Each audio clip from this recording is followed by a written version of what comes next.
Assalamualaikum warahmatullahi wabarakatuh. Nama saya Muhammad Reza Pramadana. Perkenalkan, nama saya Imam Adi Lausat. Perkenalkan, nama saya Adam Surya Pratama. Perkenalkan, nama saya Ilham Firdaus. Perkenalkan, nama saya Abu Aziz Hadiwijaya. Dan kali ini saya akan menjelaskan materi dari penyuluhan kami. Yang pertama ada pengertian kompos. Kompos merupakan salah satu jenis pupuk organik yang dikenal luas di masyarakat. Kompos berasal dari hasil pelapukan dari bahan organik baik secara sengaja maupun tidak sengaja. Bila didefinisikan secara lengkap, maka kompos adalah sisa-sisa bahan organik yang telah mengalami pelapukan. Bentuknya berubah menjadi seperti tanah, tidak berbau, dan mengandung unsur yang dibutuhkan tanaman. Kompos juga merupakan salah satu jenis pupuk organik yang berasal dari penguraian atau dekomposisi bahan organik yang dilakukan oleh mikroorganisme yang aktif seperti bakteri, jamur, atau mikroba. Di sini saya akan menjelaskan tentang pengertian dari air lindi. Lindi adalah limbah cair sebagai akibat masuknya air dari luar ke dalam timbunan limbah atau sampah. Kemudian air tersebut membilas dan melarutkan materi yang ada di dalam timbunan tersebut, sehingga air tersebut mengandung polutan-polutan anorganik maupun organik. Kali ini saya akan menjelaskan tentang manfaat penggunaan kompos dan air lindi untuk tanaman. Yang pertama dari aspek ekonomi, menghemat biaya untuk transportasi dan penimbunan limbah. Yang kedua, mengurangi volume ukuran limbah. Yang ketiga, memiliki nilai jual yang lebih tinggi daripada asalnya. Selanjutnya ada aspek lingkungan, mengurangi polusi udara karena pembakaran limbah. Yang kedua, mengurangi kebutuhan lahan untuk penimbunan.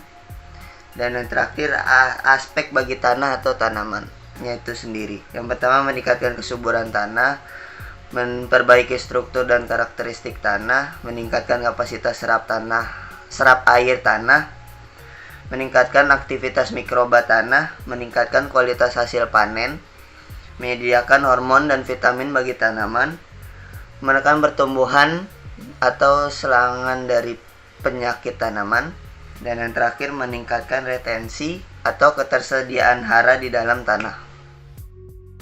Di sini saya akan menjelaskan tentang alat dan bahan yang diperlukan untuk membuat kompos dan air lindi sebagai pupuk. Cara pembuatan kompos dari sampah rumah tangga sangatlah mudah dan sederhana. Alat dan bahan yang diperlukan cukup murah dan mudah diperoleh. Alat dan bahan yang diperlukan adalah sebagai berikut. Yang pertama ada sampah organik seperti sisa sayuran, nasi, sisa buah-buahan, dan seluruh sampah yang berasal dari bahan organik atau bahan alami.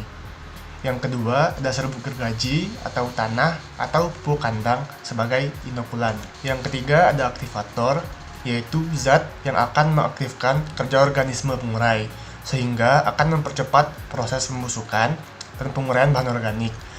Terdapat banyak jenis aktivator yang beredar di pasaran. Yang umum digunakan salah satunya adalah EM4. Dan untuk bahan yang keempat adalah air. Untuk alat, yang pertama adalah alat pemotong atau pencacah, misalnya pisau. Yang kedua, tempat menampung sampah. Dapat menggunakan ember bekas dan wadah bekas lainnya. Yang ketiga, yaitu alat mengaduk. Dan untuk alat yang keempat, ember atau wadah untuk melarutkan aktivator. Cara membuat kompos dan air lindi sebagai pupuk tanaman adalah sebagai berikut. Yang pertama, cacah sampah rumah tangga organik hingga berukuran kecil. Tambahkan tanah sebagai inokulan, kemudian larutkan aktivator dengan air, kemudian tuangkan larutan aktivator pada kompos, lalu aduk rata.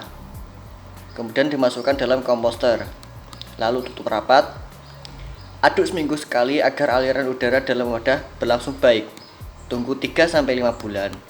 Pada pertengahan 3-5 bulan waktu pengomposan, ambil air yang berada di dasar komposter dengan cara melubangi bagian bawah komposter. Air inilah yang disebut dengan air lindi. Air lindi sudah siap digunakan sebagai pupuk tanaman sembari menunggu kompos utama masak.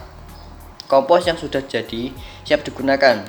Kompos yang baik berwarna dan berbau seperti tanah.